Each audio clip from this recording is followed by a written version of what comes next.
सी लड़की थी। नाम था छुटकी। पापा नहीं थे। मम्मी आंगनवाड़ी में छोटे बच्चों को संभालती थी। उनका घर शांत था, पर बाहर गांव हमेशा शोर से भरा रहता। छुटकी का एक अजीब शौक था, शाम होते ही अपनी परछाई से बात करना। वह जमीन पर पड़ती लंबी सी परछाई को देखकर कहती, तू आज क्यों इतनी लंबी है और इतनी चुप क्यों?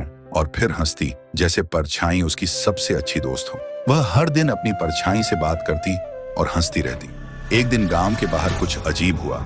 दोपहर की गर्मी में गांव के बीच के खेत में लोग काम कर रहे थे। तभी अचानक छोटा सा बवंडर बना, जैसे कोई बवंडर का बच्चा हो। सब लोग बोले, अरे ये तो सामान्य धूल का चक्कर है। तभी छुटकी स्कूल से आ रही थी। वह आगे आगे चल रही थी और माँ उसके पीछे पीछे। छुटकी ने जैसे ही उस बवंडर के बच्चे को देखा, वह अचानक रुक गई, क्योंकि उस बवंडर में से एक आवाज आ रही थी, छुटकी इधर आ। छुटकी का चेहरा बदल गया। वह मम्मी की तरफ मुड़कर बोली, मम्मी, बवंडर से कोई मुझे बुला रहा है। मम्मी ये सुनकर घबरा गई, पर अपने आप को संभालते हुए बोली, बेटा, बवंडर में कोई नहीं होता, बस गर्म हवा होती है। छुटकी चुप हो गई, लेकिन उसका दिल फिर भी कह रहा था, कोई मुझे बुला रहा था।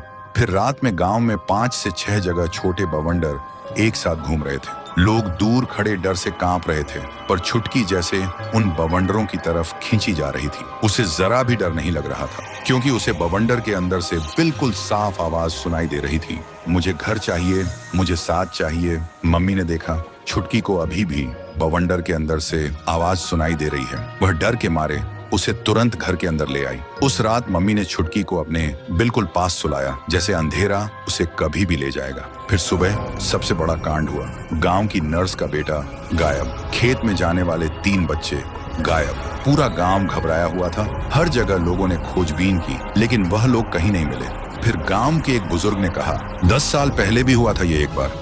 एक बवंडर का बच्चा गांव में घूमता था, और जो बच्चा उसे पसंद आते वह उसे अपने साथ ले जाता। बुजुर्ग की बात सुनकर छुटकी की मम्मी का दिल भारी हो गया, क्योंकि अब उन्हें पता चल गया था अगला नंबर छुटकी का है। फिर शाम को छुटकी अपनी परछाई से बात कर रही थी और मम्मी अंदर खाना बना रही थी। तभी वह बवंडर आता है और छुटकी से थोड़ी दूर खड़ा हो जाता है। छुटकी उस बवंडर के बच्चे को देखती है और मुस्कुराती रहती है। उधर मम्मी खाना बना रही थी, तभी उसे हवा की एक आवाज सुनाई देती है, जैसे हवा किसी का नाम पुकार रही हो। मम्मी डरी हुई तुरंत बाहर निकलती है और देखती है वही छोटा सा बवंडर घूम रहा है, और छुटकी उस बवंडर को देख रही थी। तभी बवंडर से एक साफ आवाज निकलती है, तुम मेरे जैसी हो छुटकी, मेरे साथ खेलो। मम्मी चीख पड़ी, छुटकी पीछे! पर बवंडर रास्ते की तरफ भागने लगा। छुटकी भी बिना सोचे बवंडर के पीछे भागने लगी, और मम्मी भी उसके पीछे पीछे भागने लगी। देखते ही देखते पूरा गांव पार कर गया। पहले गली, फिर तालाब का किनारा, फिर जंगल का रास्ता। छुटकी अभी भी बवंडर के पीछे भाग रही थी, क्योंकि उसको लग रहा था बवंडर उसके साथ खेल रहा है। पर मम्मी रोती हुई पीछे चिल्ला रही थी, बेटा रुको, वह बच्चा नहीं है, वह बवंडर किसी रूह का बच्चा है। भागते भागते बवंडर जंगल के बीच एक पुराने घर के पास आकर रुकता है। छुटकी भी भागते हुए वहां तक पहुंच चुकी थी। उसकी सांस तेज चल रही थी। तभी बवंडर से एक आवाज आती है, मैं सिर्फ एक दोस्त ढूंढ रहा हूँ जो मेरे जैसा अकेला हो। छुटकी बोलती है, पर मैं तो अकेली नहीं हूँ, मेरे पास मम्मी है। सुनते ही बवंडर गुस्से में आ जाता है। उसका रूप बड़ा होने लगता है। सारी मिट्टी, पत्थर, सूखे पत्ते हवा में घूमने लगते हैं, और देखते ही देखते बवंडर छुटकी को अपने अंदर खींच लेता है। बवंडर के अंदर छुटकी रो रही होती है। तभी उसके सामने एक छोटे बच्चे की डरावनी रूह आती है। छुटकी डर के पूछती है, तुम इतने अजीब क्यों हो? पर रूह बस एक ही बात बोलता है, अगर दोस्त नहीं बनोगी तो मैं तुम्हारी मम्मी को ले जाऊंगा। भागते भागते उधर मम्मी भी उस जगह तक पहुंच गई थी। वह देखती है छुटकी वहां नहीं, बवंडर अब एक बड़ा रूप ले चुका था।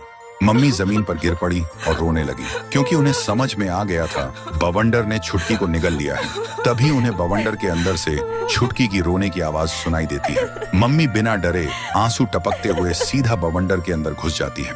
अंदर जाकर देखती है छुटकी रो रही है, और उसके सामने वह छोटे बच्चे की रूह खड़ी है।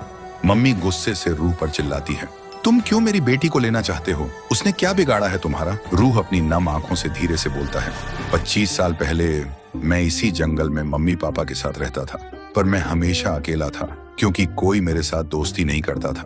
मेरे पापा रोज दारू पीकर मेरी मम्मी को पीटते थे। एक दिन जब मैंने बीच में आकर रोका, तो पापा ने मुझे पेड़ से बांध दिया। फिर मम्मी पापा आपस में लड़ने लगे, इतना लड़े कि दोनों ने एक दूसरे को ही मार डाला, और मैं पेड़ से बंधा बिना खाए पिए धीरे धीरे मर रहा था। तभी अचानक हवा तेज चली बारिश आई, बिजली गिरी और मेरी सांस बवंडर में फंस गई। तब से मैं भटकते हुए बस एक दोस्त ढूंढ रहा हूँ। ये सब सुनकर मम्मी की आंखों में आंसू आ जाते हैं।